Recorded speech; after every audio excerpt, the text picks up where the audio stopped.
This episode is brought to you by Indeed. Stop waiting around for the perfect candidate. Instead, use Indeed sponsored jobs to find the right people with the right skills fast. It's a simple way to make sure your listing is the first candidates see. According to Indeed data, sponsored jobs have 4 times more applicants than non-sponsored jobs. So go build your dream team today with Indeed. Get a $75 sponsored job credit at Indeed.com/podcast. Terms and conditions apply.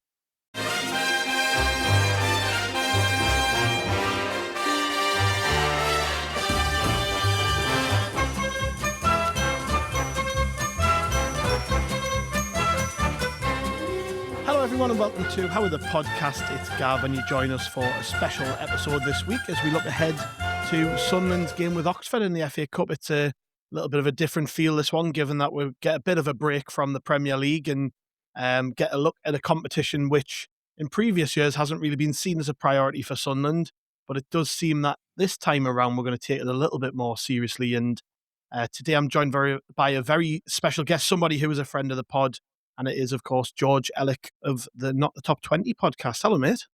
Hello. I thought it would be, I didn't expect to be chatting to you guys this season. I guess Oxford drawing Sunderland in the Cup again was the only way that was going to happen.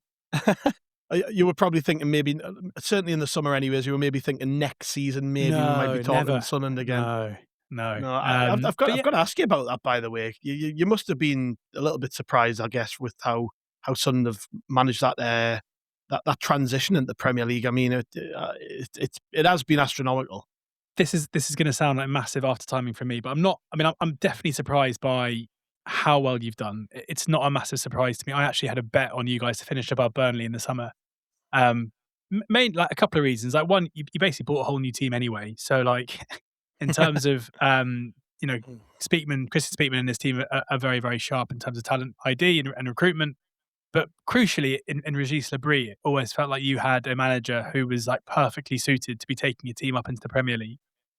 We have seen so many managers previously, whether it's Russell Martin or whether it's this season Scott Parker. I mean, Daniel Farker to an extent with Norwich, but he seems like he's kind of learning and has obviously got a better squad this time around. But managers who need possession of the football in order to implement their philosophy. Whereas the best thing about Lebris is that you are a team who are good in possession and you can take the games to the opposition, but you're such a good out of possession team. And that was the case last season as well, even at Wembley and games against some of the top teams, like so compact in your shape and attacked and transitioned so effectively that actually the game model actually fit much better in terms of the way that you approach games in the Premier League compared to other promoted teams. So yeah, hopefully that makes sense. And I'm sure I said it somewhere in July, so you can go and check the receipts if you want to.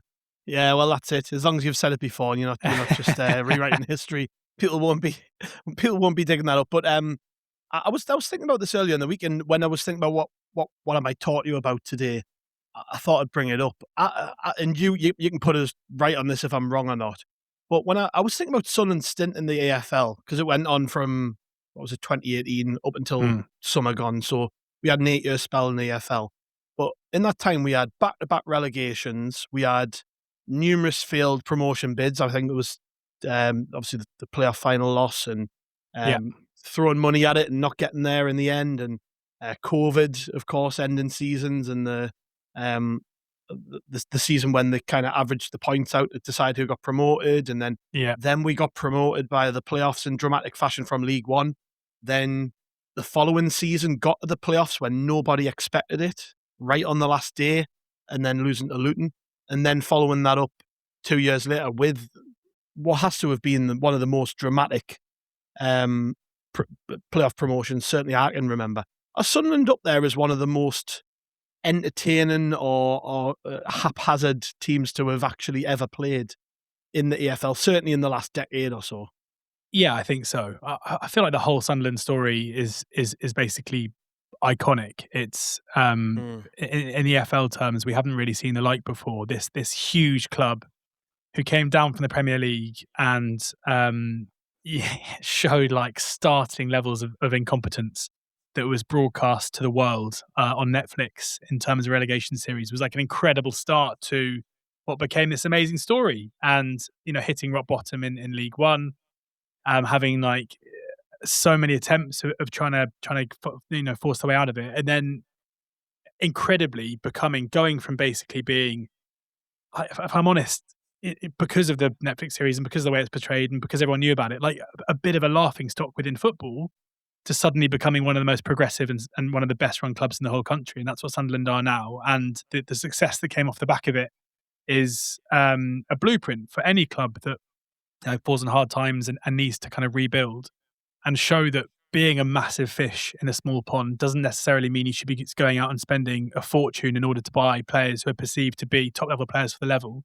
Actually investing in a scouting department that can identify key players, cutting costs and making sure you're not massively overpaying players, clearing the decks, and then reinvesting again. There were obviously bumps along the way. The whole Tony Mowbray sacking saga was another amazing bit of soap opera within the period that Sunderland had in the EFL. The Wembley was wild. Like I was at both. I was at the Charlton game. I wasn't at the Wickham game. So I was at the Charlton game that you lost in League One. And I was sitting behind the Sunderland bench in May for the Sheffield United game. And that last 20 minutes, I was there as a neutral. I had no, I'm just there to cover it from a work perspective, but also just to bask in it. And the scenes on the bench, the scenes in the Sunderland fans, it was just the most incredible. Like the electricity in the stadium, as I'm sure you can remember, was just unbelievable, like nothing I've ever seen before. So yeah, I would have to agree with you. I can't think of any other, we've been doing the podcast for 10 years now, and Sunderland have to be the main characters of that 10 years, but it's a shame we lost you. I was going to say, is it a poorer place without Sunderland in the AFL? Yeah, I'd say so. I mean, there are obviously other ones, other clubs that fill the void. But for us, like the clubs who we love covering, we love covering every club, like whether they're newly promoted teams out of the National League or whatever. But there are two teams in particular in Leeds and Sunderland who are Premier League clubs by like every single, obviously this season they are Premier League clubs, but in terms of history and size and stadium size and fan base size, everything about the clubs is Premier League. But they've spent enough time within the EFL in the last couple of decades to kind of be part of the EFL fabric as well and actually like buy into us. And it's whether it's, Leicester, who it always feels are just passing through all that, feels that's going to change now. Whether it's Southampton, these clubs, from our perspective, don't really take much of an interest in the rest of the leagues because, in their mind, they're going to be back there soon. Whereas with Sunderland now with Leeds, our listener base, we have a lot of Leeds fans, we have a lot of Sunderland fans. So losing you both in one season was a bit of a blow to listener numbers. I imagine. You mentioned it as well before there about kind of the way that Sunderland navigated, particularly the Championship, I would say, in terms of the way we spent money and the way we were very careful with things. So obviously then to see us get promoted to the Premier League and basically build a whole new team from scratch and not only just build a new team, but be really clever with our recruitment and go out and get some, really smart bits of business in terms of Granit Xhaka and Ronaldo Mandava and players like that. Do you think we've possibly changed the way that teams coming up now are going to look at promotion? Because it is such a big gap, as you know. I look at it was just the other day, actually, Middlesbrough, obviously doing really well at the minute. And I look at their 11 and I'm looking at them going, how many of those players would be all right in the Premier League? It's tough to actually imagine many of them. And that's not me being derogatory towards Middlesbrough because they're doing brilliantly, but it's the same with Coventry and I'm sure other teams. You kind of look at those teams and go, it would be difficult for those sides to make that step up. Do you think that'll be the case, that Sunderland have probably changed the way teams look at this? I think they'll change the way that teams want to go about it, but you can't do what Sunderland have done unless you have like a very, very effective recruitment department. It just doesn't work. Yeah. And I think if we see a team without that infrastructure in place come up and spend the kind of money you guys have done in the areas that you have done, it might be a disaster because if their talent ideas now, like Sunderland have shown over the last 5 years or however long, that they know when to sell players, which is so important. You look at Jack Clark, who left Sunderland at a time where like you weren't a one-man team, but you weren't far away from it, given the importance, and you've left him completely in your wake. He is now a very good one of the top championship players, but he wouldn't get in your team. You wouldn't entertain him coming back to the club now in terms of the quality that he has. Similarly, key players who've kind of been massive parts of what Sunderland have done. You look at Dan Neil, who's also gone to Ipswich. Had to drop down a level where it's like, okay, thank you for getting us where you got us to, but we've gone in and we bought better now. So yeah, I can imagine that teams would like to go about it in a similar way, but it's not easy. I genuinely think, and someone messaged me in the summer with ties to Sunderland, and I think it may have been a leading question, and just said, who would you say are the next? Brentford and Brighton are always the teams that are held up as being like the smartest teams. Like who's the next one of those? And even though what Sunderland have done is very different, where it's not all about it's not the work of professional gamblers who understand football to a way better degree than any fan does. But it was a case of understanding the way to recruit in certain leagues, when to suddenly, getting promoted to the Premier League and then spending the money rather than spending a fortune in the Championship and a gamble to try and stay up. Understanding that in the Championship you can spend less money if you know where you're spending it and bring in players of the requisite quality. As I say, I'm sure some listeners didn't like it when I called you a laughing stock, but the progression from being that, not to mention Netflix again, but like that, to go in the recruitment meeting to that Will Grigg moment, to that Ibrahimovic moment that was like broadcast to everybody, to now being like probably the best club at recruiting in the country, or certainly the EFL. It's been a hell of a journey. Yeah, absolutely. Anyways, I would love to pick your brains more on this sort of stuff, but of course, this is supposed to be a preview of the Oxford versus Sunderland game. And I'd rather talk about you guys than us at the moment, to be honest. Well, that might have escaped people because I didn't mention it, but you are, of course, an Oxford United fan. It's been a tough season looking at it, second bottom in the table, managerial changes, a tough run of games. I'm looking at the fixtures, Norwich, who are obviously the form team in the league at the minute, Coventry, who've been the league leaders for the majority of the season, Sheffield United, who you just don't know what you're going to get with them, Birmingham, Leicester, in that stretch of games has been tough recently for Oxford, but it looks like it's just been a tough season in general. Would that be fair? Yeah, it's been really tough. It's been really tough, and we're playing you at quite an interesting moment where I think the managerial change, the decision to part company with Guy Rowett was generally seen by the fan base as the one that needed to happen. Immense thanks to him for what he did last season and keeping us up, but by his own admission in interviews, he kind of said, "I've run out of drawing boards here." Like it felt like he didn't really know where to turn next. The decision to appoint Matt Bloomfield was met with kind of mixed reactions, but the win at Leicester and some jubilant scenes meant that everyone was kind of buying into him. Disappointing result off the back of that against Birmingham. And then a battling win against Coventry meant that it was kind of in the balance. And everyone saw Tuesday night, our home game against Norwich. Even though Norwich have been in great form, that was still seen as like, we're back home now. This is the start of a run of games where we need to start picking up wins if we're going to do this, because our fixtures between now and the end of the season, and having gone through that tough run, are actually pretty favourable. And even though there's a decent gap between us and safety, when you're down the bottom, all it takes is 2 wins and suddenly you're back there again. And it was a disaster. Like it was a total and utter disaster. Like the manager's team selections has meant that a lot of people have completely lost faith in him. We switched from a 5 at the back to a 4, which people were happy about, but we were playing our left centre back at left back, our right back at left centre back, our centre back at right back, and we were 1-0 down within a minute after a mix up at the back. It was, and we lost the game 3-0. We barely laid a glove on Norwich. And so going into this game on Saturday, there's a lot of soul searching going on, and the club are going to need a reaction pretty soon. Even though this isn't a priority by any stretch, it's a bit of a nightmare game, I think, for Bloomfield and everyone at the club, because, if we get well beat, there's not going to be much forgiveness, even though it's obviously a very tough task for us. Yeah, and it might have escaped people's attention also that Mike Dodds is the assistant at Oxford at the minute. Somebody we're very familiar with, somebody who had a mixed spell, I would say, at Sunderland. I think he was very well liked by particularly players, and fans started to warm to him, I think, towards the end, but did have a bit of a disastrous spell as caretaker manager, and then moved on and went to Wycombe, where it didn't go very well for him. So how was that viewed? Because, again, two ex-Wycombe managers coming together, like that. How did that even happen? How has that happened that like Matt Bloomfield and Mike Dodds were the chosen ones to take the team forward? A team who was in the relegation battle, Bloomfield had obviously, he's already been through that as Luton manager, right? So, how did that all happen? The story goes that Bloomfield and Dodds bumped into each other in a coffee shop in Birmingham, having both, both out of work, and they decided to have a chat and then struck up a friendship. And then when Bloomfield came up for the Oxford job, he gave him a call and said, "Would you fancy coming with me?" It was met pretty well. Dodds' reputation as a coach on the grass is very strong.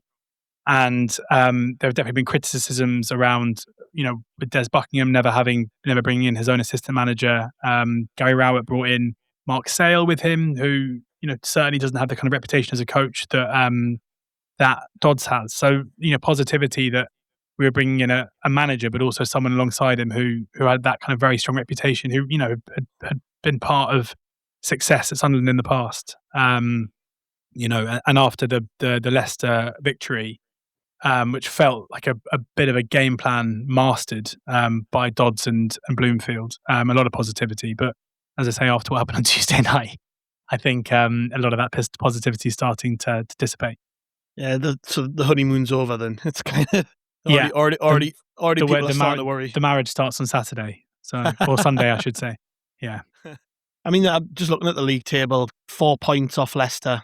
I mean, that's mad that Leicester are so far down the table. I know they've had a points deduction, but you're looking at 4 points off Leicester in 21st place. How are you feeling about survival? Is it looking slim? It's looking less likely by the moment than it probably has done any other time in the season. I'm definitely not giving up yet. We still play a lot of the teams around us at home, which is basically has to be the case. But our record against bottom half teams this season is horrendous. Like we've beaten. Which might, be a good sign for us for Sunday. But we've beaten Ipswich at home this season. We've beaten Southampton this season. We've beaten Leicester this season. We've beaten Bristol City this season. We haven't lost to Coventry over 2 games. So, we're generally a team that thrive against better opposition. Probably because we're quite happy to sit in a pretty solid defensive shape and attack with some. We don't attack that often, but when we do, with some pace down the flank. So. That's going to be the biggest challenge for Bloomfield and to keep us up is working out a game plan and a game model where we can dominate games at home against opposition who are closer to our quality and therefore themselves won't necessarily want to dominate the ball. Yeah, we've been in this position before with cup games, and that's why Sunderland's cup record's been so awful. It's because more often than not, Sunderland are either challenging for promotion or fighting against relegation. So when the FA Cup games and the League Cup games come around, you kind of look at them and think, oh, could really do without this. Is that the feeling at the minute with Oxford and within the fan base that maybe you could really do without playing Sunderland this weekend? Probably, yeah. I mean, it was a funny draw. It was I enjoyed on social media. A lot of Sunderland fans got quite irked when the reaction from Oxford when we drew Sunderland at home was like, oh, really? Not again. It was like, hold on, you've got a Premier League team at home, and it's like, yeah, but we beat you in May or whenever it was. We beat you last season. We played you so many times. And yeah, if it was, it's obviously no disrespect to Sunderland at all, but it's a game that we've had a lot. You've got a lot of very, very good players, but none of whom are kind of that top level elite player where it's really exciting to see, when Saka and Rice come to your stadium or when, Foden and Haaland come, it's not quite that. So if it was an Arsenal or a Liverpool or whatever else, there'd probably be some excitement. If it was a League One team or a League Two team at home, there'd be some excitement because it's a really good opportunity to progress. Sunderland at home feels like a game that we're probably going to lose and that we've seen us have a few times over the years. And for that reason, it is a bit probably rather have a league game, if I'm honest, and try and get another 3 points. Yeah, we used to have that same kind of relationship with Wigan and Blackburn and Stoke, where you would play them in the league and then you would seem to play them 2 weeks later. And they're not sexy, attractive games. I do get it. I remember that reaction on social media when the draw was made, and I got it, totally got it. Because, like you say, you've played Sunderland quite a bit recently. It's just one of them things, but it's still a game for both teams that, obviously, we're off the back of 2 defeats, albeit to Arsenal and Liverpool, and it would have been difficult not to get beat off those 2 teams, given how good they are. They played well last night as well. I thought I watched the second half. First half was tough. Yeah. I think we got carried away on our preview when we were recording. We were thinking, this might be a good time to play Liverpool. No Szoboszlai. They haven't really had the season everyone expected them to have, and it was a bit when I seen the way they pass the ball and the pace they do it, you're just you're in a proper Premier League game here, and actually they look pretty good. And I just think for this game coming up, maybe for both teams actually. Even though you said it can kind of feel a little bit like a distraction, I think for both teams, if you've got the opportunity to win a game of football where it doesn't matter if it's in the cup or in the league, that can be the catalyst for further success in the short term, can't it? Just if Oxford get a win against Sunderland, that'll do. You mentioned the Leicester game that you know that Oxford won not long ago, and the scenes afterwards and the feeling that gives the fan base when, particularly away from home, that was right. You know, you win a game like that away from home, you're buzzing. You can't wait for the next one, and it'll be the same for both sets of fans on Sunday. I think. I don't know if you agree or not, but like if you can get a win, that could kick you on a bit. Yeah. I mean, if we win on Saturday, it'll be huge. Like it would be massive for fans buying into what we're doing.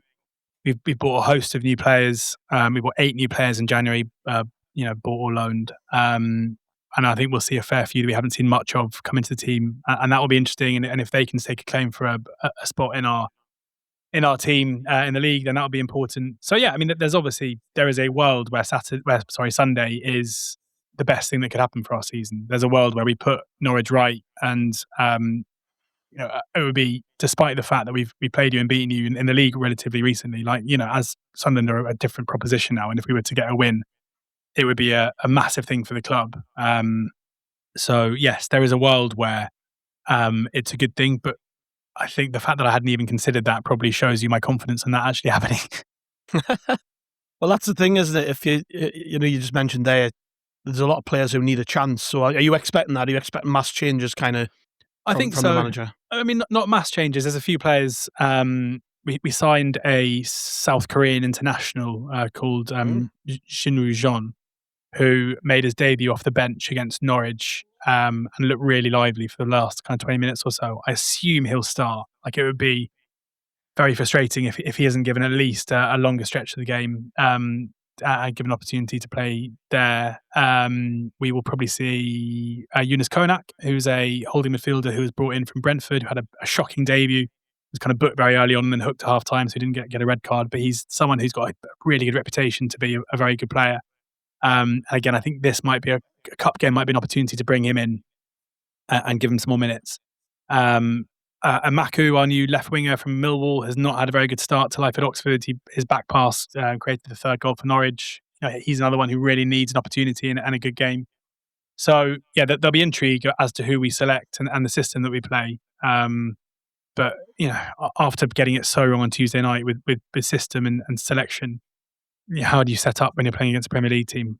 My assumption is we'll go back to a 5 at the back with wing backs. Who are the key men then? Who are we expecting to see who might actually give us a bit of a fright? Will Lancashire, a striker on loan from Tottenham, is really good. He's a proper kind of burly, physical number 9, decent finisher, which we don't see enough of because we don't get the ball into him enough. But he carries himself really well. He got a second yellow card against Coventry for his red card was absurd against Coventry. Like, the first was for dissent, for a foul that he didn't even commit. And then the second, he just decided to barge the Coventry defender off the ball in front of the referee for kind of no reason with his arms in the air and got a second yellow. I'm hoping that he'll come straight into the team after serving a suspension midweek. He's very good. He is, and he'll have a bit of a point to prove and a bit to make up to the fans and the players after what happened on Tuesday. Cameron Brannigan is still playing in centre midfield for us. He's still obviously quality on the ball. I worry that his mobility isn't what it was once. He can't get around particularly well despite him trying and being very scrappy. We brought in Jamie McDonald to play alongside him, who is not great on the ball, but like his a kind of little wrecking ball in the middle of the park. Just absolutely loves a tackle, gets stuck in, and I think he's averaging the most tackles per 90 in English football this year, having been on loan at Mansfield from Forest for the first half of the season. We then bought him in January. So a couple there, and then hopefully Jack Curry, our left back, will come back into the team after injury. A really, really good, tidy left back who we've missed a lot since he's been out. What about weaknesses then? Where do you think, like, if Sunderland are going to try and win this game, where will it be won? Is it like where can we really target? Right back probably. Brodie Spencer's come in and is a good player, but he's in and out of the team a bit. I really hope he starts here. Chris Makosso's come in from Luton, who is a centre back who was playing right back on Tuesday, who I like a lot. But he had had a tough time on Tuesday. So kind of around there. And yeah, and as I say, just probably depending on who we play in midfield, legs in midfield has been an issue for us. McDonald hopefully helps with that. His ball progression isn't great, but it's kind of guesswork knowing who we're going to play and how much we'll rotate. But I don't think you'll have too many issues finding areas where you can hurt us. As you were talking then, you were mentioning players who are pretty physical in the middle of the park. And is that what we can expect then if it's going to be any sort of a game? Is it going to be like a physical battle? Is it going to be, will Oxford get stuck into Sunderland, or will it, be a case where they just sit back and let us have the ball? Like, what can we really expect from that regard? Probably a bit of both. I think you'll dominate possession, but under Bloomfield, we have been very different in terms of the way we approach the kind of physical side of the game. Under Rowett, I think we had the second fewest bookings in the Championship since Bloomfield's come in. That's massively changed. I think I had 9 bookings at commentary. He's obviously instilling, as Sunderland fans will remember from the team he played, the Wickham team he played in under Gareth Ainsworth, the dark arts. Bloomfield is fully aware. Learned from the best there, didn't he? Exactly. I think Bloomfield is aware that a use of the dark arts can bridge a financial gap, I guess, in terms of competing. So if it is a tight affair, if we go into the second half and there's lots to play for, it wouldn't surprise me at all if we use some dark arts, let's say. Yeah, that's the other thing I totally forgot about, is that these games just go to extra time now, don't they? Yeah. So that, we had it in the last round against Everton. Did I read right that your last game went the same way? Was MK Dons to go to extra time? It did, yes. Penalties, yeah. Yeah. So same as us then. So, but it could go all the way. How do you see it actually going then? What's you've said a few times, you're struggling. Yeah, I'm not positive. Yeah, I reckon Sunderland to win. I mean, we haven't scored in 4 home games against under Bloomfield yet, which is, like, if that goes to 5, it's trouble. But I'm gonna say 2-0 to Sunderland. Right, in normal time as well.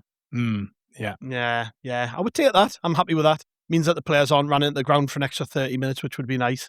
Yeah. I just hate that. I just think, yeah. As much as I understand the reasons why they don't want cup replays, I just don't like the idea that this game could potentially go on for 30 more minutes when you've got players you need for both teams, right? Like Oxford need their best players to be fit for league games as well. 2-0, I'll take it. Hey, 2-0 sounds nice. Hopefully it's not too long before we speak again, George. I know. Well, I hope it is for your sake. You never know. Oxford in the Premier League in 2 years' time. You never know. Wow. Yeah, that'd be good. I can't see it, sadly. Well, I mean, maybe 4 years. We need to get into a new stadium, and then we can build. Oh yeah, I forgot about the stadium. No pun intended. Yeah. That's been a bit of an albatross around the neck for years, hasn't it?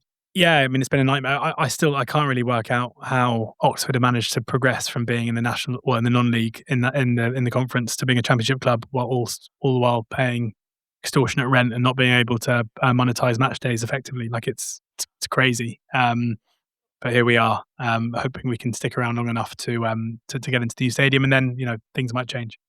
Yeah, well, better times maybe around the corner. We'll see what happens. Good luck for the rest of the season. Good luck with the pod as it goes forward, mate. I'm sure you're still smashing it. Thank you very much, and to you guys. Yeah, hopefully we don't speak soon, but always happy to come on.